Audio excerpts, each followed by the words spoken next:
రక్షణ రంగంలో స్వదేశీ తయారీని ప్రోత్సహించే దిశగా భారత రక్షణ శాఖ కీలక ప్రకటన చేసింది. అడ్వాన్స్డ్ మీడియం కంబాట్ ఎయిర్ క్రాఫ్ట్ల ఎగ్జిక్యూషన్ మోడల్ను సిద్ధం చేసేందుకు ఆమోదం తెలిపింది. ఈ మేరకు డిఫెన్స్ మినిస్టర్ రాజ్నాథ్ సింగ్ ఆమోదం తెలిపారు. ఇతర సంస్థల భాగస్వామ్యంతో బెంగళూరులోని డిఆర్డీఓ ఏరోనాటికల్ డెవలప్మెంట్ ఏజెన్సీ దీన్ని అమలు చేయబోతోంది. అంకాను రూపొందించడంలో ఈ ప్రక్రియ కీలక మైలురాయిగా నిలవబోతోంది.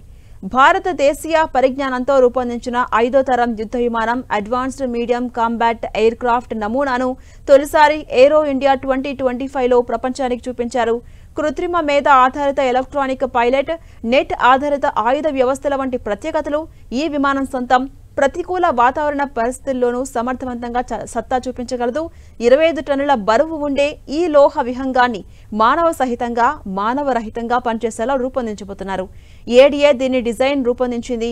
హైదరాబాద్కు చెందిన వేవ్ టెక్నాలజీస్ లిమిటెడ్ సంస్థ ఫ్యాబ్రికేషన్ పనులు చేసింది.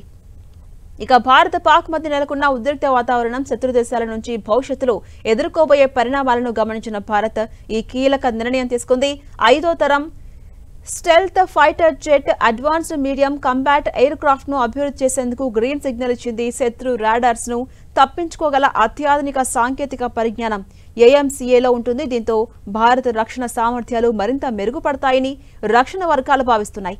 ఈ ప్రాజెక్ట్ కనుక పూర్తయితే ఈ తరహా ఫైటర్ జెట్స్ ను కలిగి ఉన్న 3వ దేశంగా భారత్ అవతరిస్తుంది.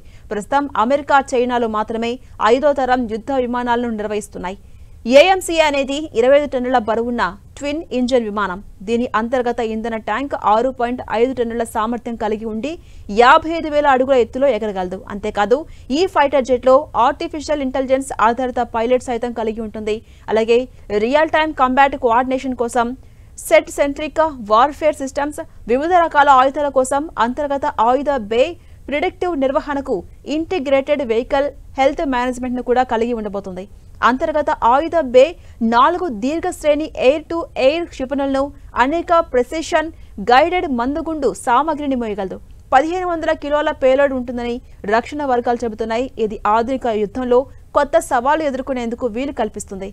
స్టెల్త్ టెక్నాలజీతో శత్రు దేశాల్లోకి చొచ్చుకుపోయే సామర్థ్యంతో పాటు ప్రతికూల వాతావరణ పరిస్థితులను సత్తా చూపిస్తుంది.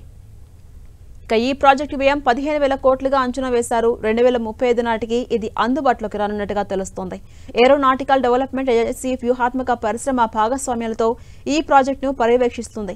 భారత వైమానిక దళం తన దీర్ఘకాలిక అవసరాలను పరిగణలోకి తీసుకుని ఈ ప్రాజెక్టును కొనసాగించాలని నిర్ణయం తీసుకుంది. తేలికపాటి యుద్ధ విమానం తేజస్ విజయంతో ప్రస్తుతం ఏఎంసీఏ వంటి అధునాతన యుద్ధ విమానాలను అభివృద్ధి చేయడంలో భారత్ కీలకంగా వ్యవహరించబోతుందని డిఫెన్స్ వర్గాలు భావిస్తున్నాయి.